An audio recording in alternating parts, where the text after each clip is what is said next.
Hey, this is part two of the video solutions. For these next three numbers, we're really just practicing with you getting the muscle memory of where E is on your calculator. When you're asked to compound something continuously, there's no point in memorizing what E is because it's an irrational number. It has infinitely many decimal places, but there's two ways to get to it on your calculator. You can hit second, and you can hit the E button right above the division key. Notice how that's 2.718, etc. Or if since you're raising it to an exponent anyway, like for this first one, raise e to the fifth by using that, hitting the caret button and then 5. Or if you hit second, the other place e is right here next to the natural log button, which we talked about logarithms base 10, natural log, that's log base e. The inverse function of log base e is e to the x itself. And this kind of automatically inserts the little exponent for it. So either way, you can evaluate those functions. So that's number 13. For number 14, you can raise it to a fractional power. I'm going to use the natural log, the shift key in the natural log personally. So you can raise it to the 3/2 power. That's the answer for number 14. And for number 15, raise it to the -4th power. Make sure you use the negative key and not the subtraction key. And that's the answer for number 15. Notice how when you raise it to a negative exponent, it's smaller than the original value because negative exponents are kind of like reciprocals. But you can either hit the button above the division key or the button above the logarithm natural key.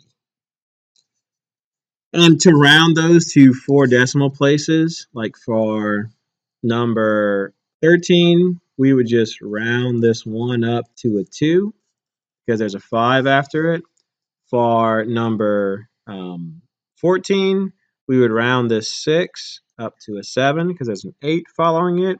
And for number 15, since after the 3, which is the 4th decimal place, is a 1, we can just end it right there, and these would be your answers right here. For number 16, we're applying our knowledge of the E value, specifically using continuously compounded interest. You're using the PERT formula right there. That's your investment times E to the power of R times T. So the amount you have is equal to how much you invested times E to the power of, well, this 4.9%, I'm going to have to convert that to a decimal to enter this in here. So 0.049, okay? And I like to put my preceding 0 just to make the decimal more obvious. And then the value of time is 2.5 years. To enter that in your calculator, you type the 500. Then I'm going to use the second natural log button, or you could use also the second division key, but then you have to hit the comment afterwards. And then for the power, 0.049, 0.0, forgot the 0 there, then the 49 times 2.5, and this is the value of the money. So you get $565.16. Now, if you use the other function, because it says compound continuously, if you use this function right here, the 1 plus r to the power of t, you're going to get a value that's really close, but it's not answering the question that we want. But let's compare these. So if I plug those values into just compounding it annually, which means once a year, whereas continuously is compounding it every single instant as fast as you can. Notice how the number is not very far off. So I mean, you're off by less than $2. So if you mistakenly use this formula, you're not going to be off by a lot for such a meager investment of just $500. But say you invest $5,000, you won't be off by $2. You'll be off by closer to maybe $20. If you invest $5 million, you're going to be off by a lot more. But if you see the word continuously, that's the big clue to use the formula with E, not the formula that has just the P, the R, and the T. But without the E, that's compounding it not continuously. That's compounding it annually. With the E, that's compounding it annually. So even though the numbers are close, they're not exactly the same. So be sure to differentiate. For number 17, the instructions are the same. We're compounding continuously. So we just enter these values into the respective parts of the formula, and then we just compute it in our calculator. So make sure you write down what you're punching in your calculator. This is you showing your work, actually writing down. This is the model of that. And if you want a general model of that in terms of years, it's 6,000 times e to the 0.068 times t. So this would be, if you wanted to give the function the amount of money that you have as a function of time, that would look like this. But since the time specifically is 10 years, we evaluate that function at 10, and we just punch that into our calculator. And when you evaluate that, you get a little over $11,000. Since this is money, I think it makes sense to round to 2 decimal places for the cents. So this is your final answer.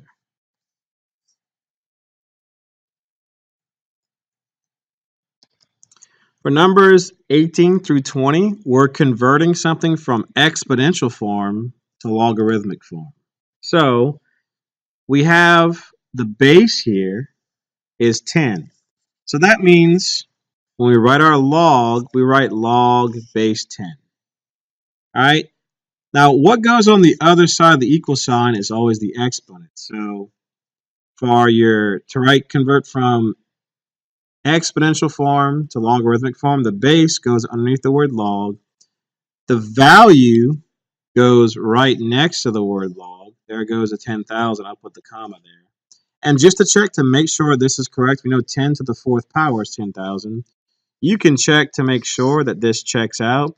Now, I have an option to put that log right there or to not put it. Since it's base 10, you could just calculate this without putting the 10 in there, and you see how we get 4. Or you can use the math key, go to log base.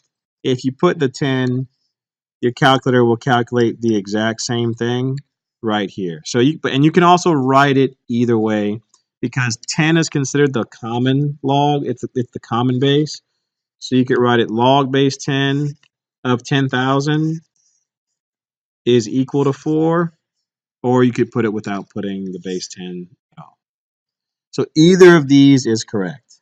Now, this one's written backwards. They have the exponential part on the right side instead of the left, but it doesn't matter.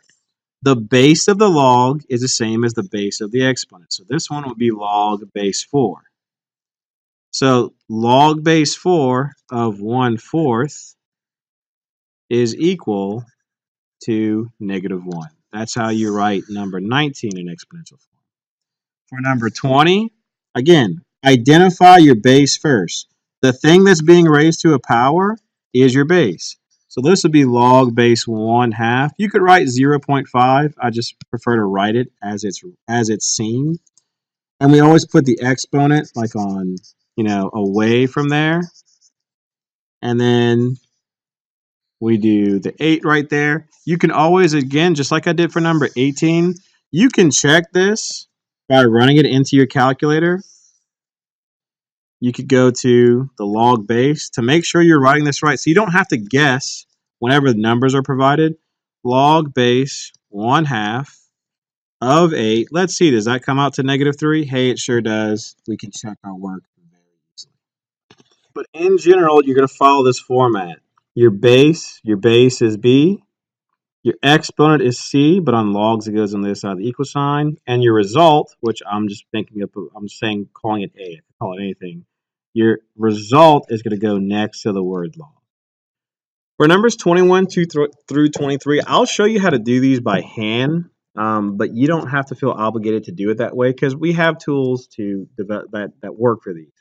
But I care that you know what question is being asked. This is asking what power, the base is 8, what power do you raise 8 to yield a result of 64? And we know, of course, 8 to the second power is 64. So if you just have that memorized, great. Otherwise, you could do it this way. You could use the change of base formula. Log of, notice how the 64 is higher up. divided by log of 8, and see how we get the answer 2. Alternately, if you prefer the log base, if you like the way that looks better, it requires a little less thinking, but you just have to know where it is in the math menu. It's not directly on, it's not this button on the calculator. You got to do math, and you got to scroll up a little bit. So you could do it exactly as it's written and still get the same answer. So you can either do it by memorizing that these are both, that 64 is actually 8 to the second power. So you could recognize it this way. Log base 8, and 64 is 8 to the second power, right? Well, a log base 8 and the 8, base kind of cancel out and you get 2 that way. Or you could just run it into your calculator. So several ways. For this one right here, again, you could recognize that 256 is a power of 4. I know that 4 squared is 16. 4 to the third power is 64. And if you take 64 and multiply it by 4, you get 256. So this is log base 4, and 256 is 4 to the fourth. But why bother with all that memorization? Okay, you have a tool that evaluates logarithms. Why not use it? So you can do, I'm going to use alpha y equals this time. So instead of writing it like the previous one, I use the division key. Here I'm going to do the change of base formula. Log, I'm going to put the 256 on top because look, the 256 is bigger. It should go on top. And I'm going to put the log 4 on the bottom because look, it's on the bottom. It's lower. And guess what? Your calculator evaluates it at 4 just like I did it by hand, or use the change of base formula. Type it exactly as you see it, and you still get 4. Number 23 is a bit more difficult to do by hand. In fact, it seems weird, like how could you even get to this, a big number, if you're raising a fraction to a power? Well, you can notice that you're raising negative. You can how it get you to bigger numbers. So without going into too much detail, remember that you can always lean on your logarithm, um, your your logarithm function in your calculator. No shame in that. But if you ever, are in a position where, say, you're taking this on the ACT or on the SAT, there is a no calculator portion. There is a no calculator portion on, say, the PSAT or the SAT. So if a question something like this was there, just realize that you know that 1/5 to some power is going to give you 625. And if you just recognize that 1/5 is 5 to the negative first power, and then we raise that to the x, and you get 625. Well, instead of seeing it as 5 to the negative first power, it's 5 to some negative power is 625, and it just so happens to be that 5 to the fourth power is 625. So you can kind of work it out like that. And actually, since I flipped this equation, it's like you have like a double negative right here. So yeah, so 5 to some x power is going to be the solution to what 1/5 to that same negative power will give you.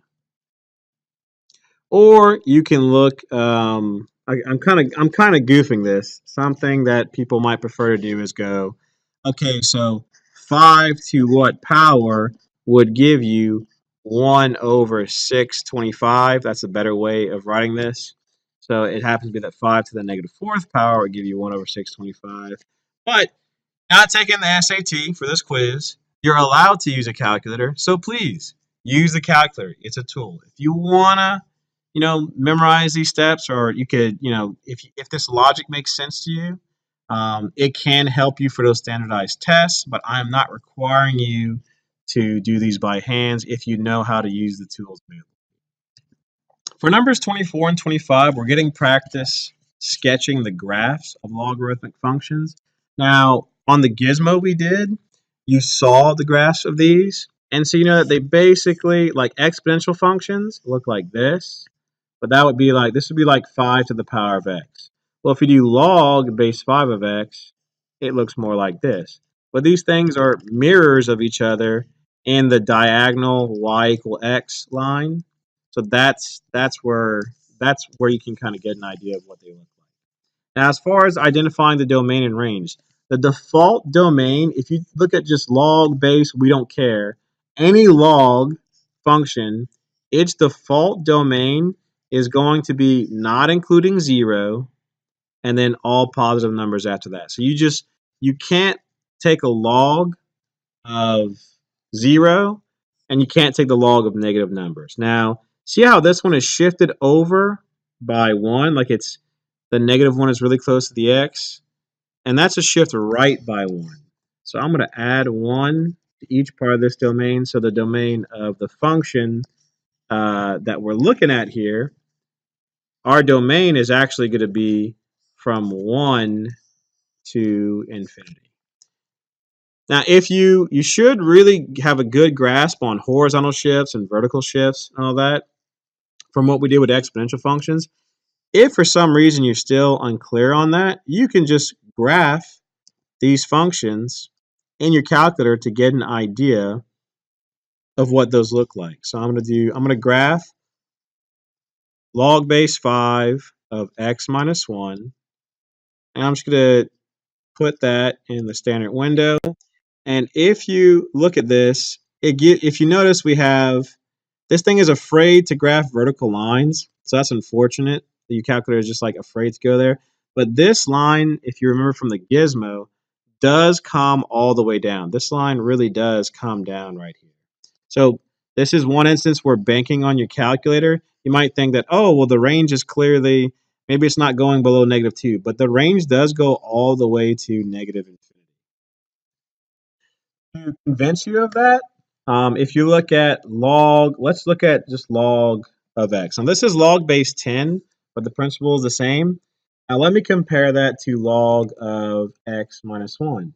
Notice how this thing is shifted to the left by 1. The reason why your calculator was afraid to graph this is because it thinks it's a vertical line. But look how far down this line goes. Ooh, even Desmos is kind of freaking out over this. But look at the red line. It's still there. It's still graphing it. It's still graphing that line. So the range of a logarithmic function goes all the way to negative infinity. Now, here's how to do this without depending on how these graphs behave. If you did the gizmo and you remember that, oh, the domain and range of logarithmic and exponential functions, because they're inverse functions, they're swapped. You know that since the domain of a typical exponential function is all real numbers, that means the range of a logarithmic function has to be all real numbers. Now, the domain or the range of an exponential function is usually 0 to infinity.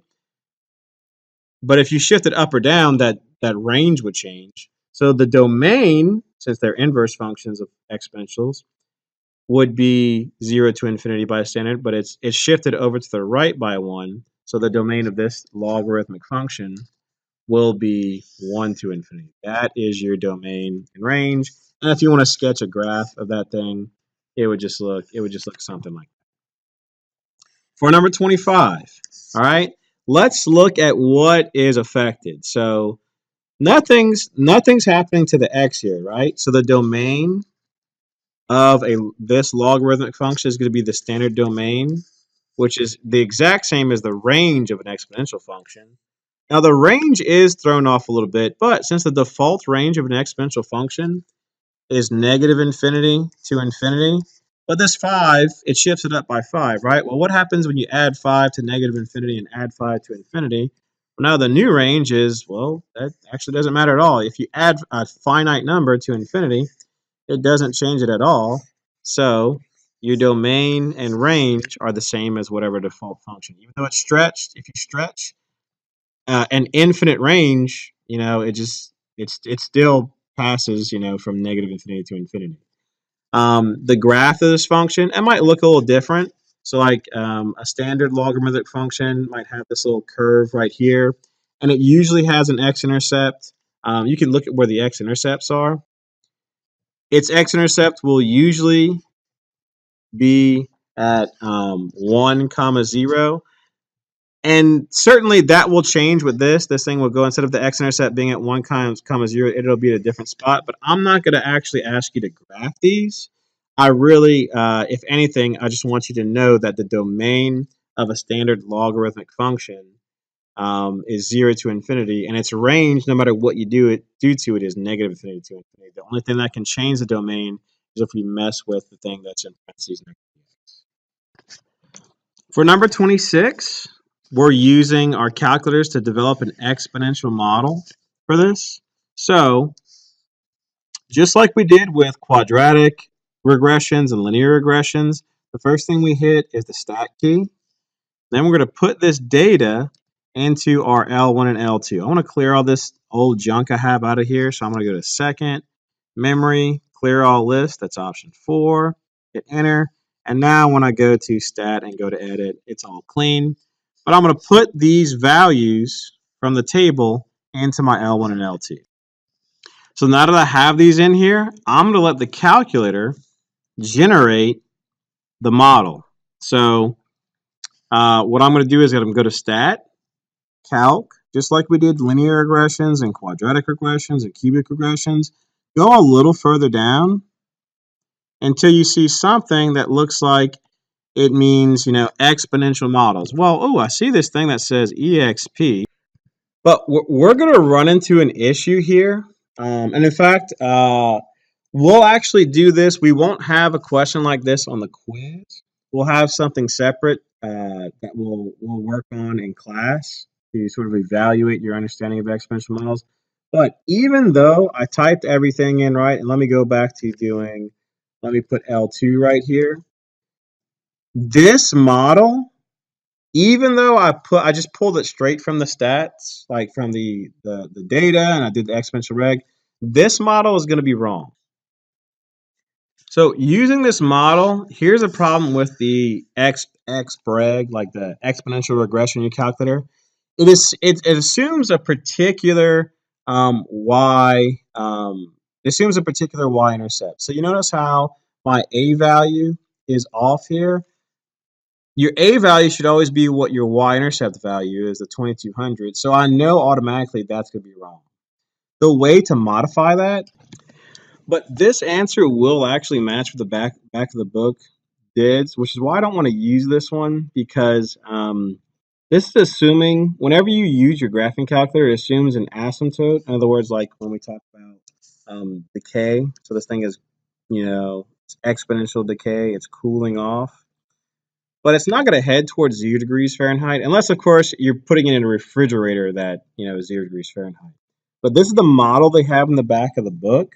And you could just it's just an estimate, because you could use this as your A, you could use this as your, your decay factor right there.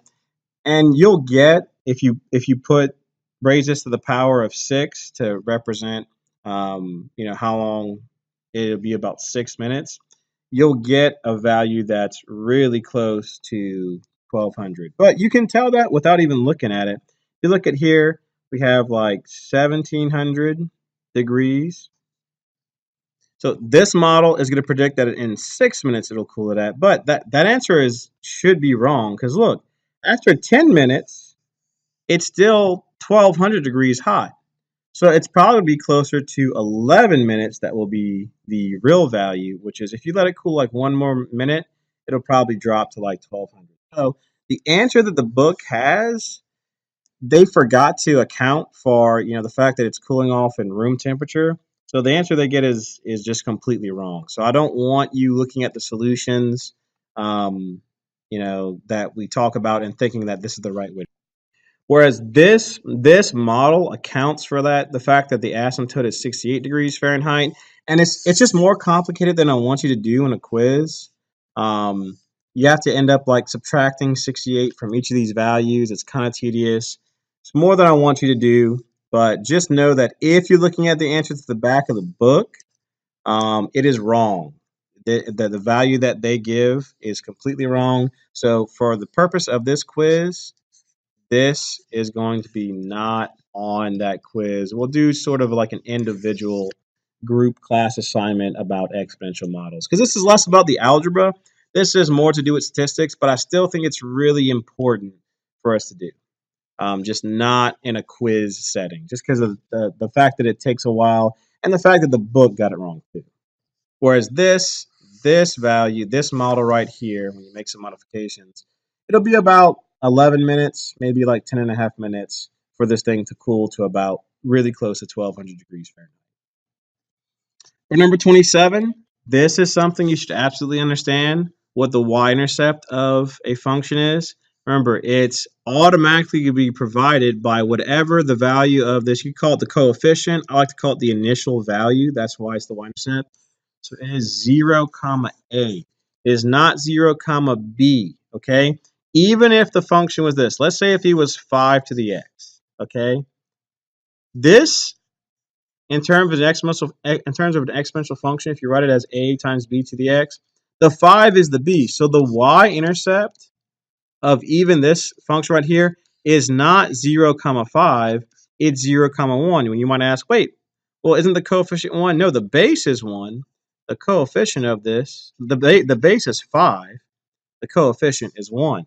So this is your y-intercept, not 0, comma 5, 0, comma 1. So it's not 0, comma b, it's 0, comma a, where a is that initial value, the coefficient that's in front of the base. And if you don't see it, then the actual value is a 1. So that's really important to know. For number 28, we want to be able to tell, all right, how is something exponential growth or exponential decay? Remember, if your b, your growth factor, your base is greater than 1, that's going to be growth. If your growth factor is less than 1, that's going to be decay. You can review problems 1, 2, 3, and you can see a little rubric I wrote, but you should be able to instantly tell without relying on your graphing calculator. You should be able to tell just by looking at the equation to do it quickly. This is comparing two graphs. One is log base 3 of x plus 1. The other is y, and let's call that y1. Let's call y2 this 3 to the x minus 1. These are inverse functions. They are the exact same shape. So, for instance, 3 to the x minus 1, that one's going to be like a normal exponential function. Normally they hug the x-axis, but since it's shifted down 1, it's not going to hug the x-axis. Instead of having a y-intercept of 0, comma 1, because there's a 1 right here, because it's shifted down, it'll actually go through the origin. Whereas the logarithmic equation will be, it'll look something like this, and it'll also go through the origin. And instead of having a domain of 0 to infinity like most logs, since it's shifted left by 1, it'll have a domain of -1 to infinity. You could graph these, to see what they look like, but the idea is how they're alike, they have the same shape. How they're different, because they're inverse functions, instead of like the x and y of the blue function is going to be like the y comma x. So it's like the x's and the y's get swapped. Finally, for the last one, you should know the difference between these two formulas. Continuously compounded interest, that's going to be the PERT formula. Whereas if you annually compound interest, that's going to be this formula right here. And what you should know is that when you compound it continuously, for your continuously compounded interest, it's always going to return a little bit more, just a little bit more than if you compound it annually. But know the difference between these two formulas. Be able to identify which one is continuously compounded interest and be able to recognize that this is annually compounded. All right, that's it for the study guide. There will be a separate video posted about properties of logs. But in summary, the properties that you need to be familiar with, they're these right here. I'm going to post a few little sample exercises on Google Classroom so that you can kind of practice these. But you should be familiar with those. I don't really want you to memorize them right now. I'll provide them for you on the quiz, but they're going to be something that later on will be really useful. It can help you to memorize how these work or be able to redevelop them in your calculator. That's it. So make sure you study and good luck on your quiz.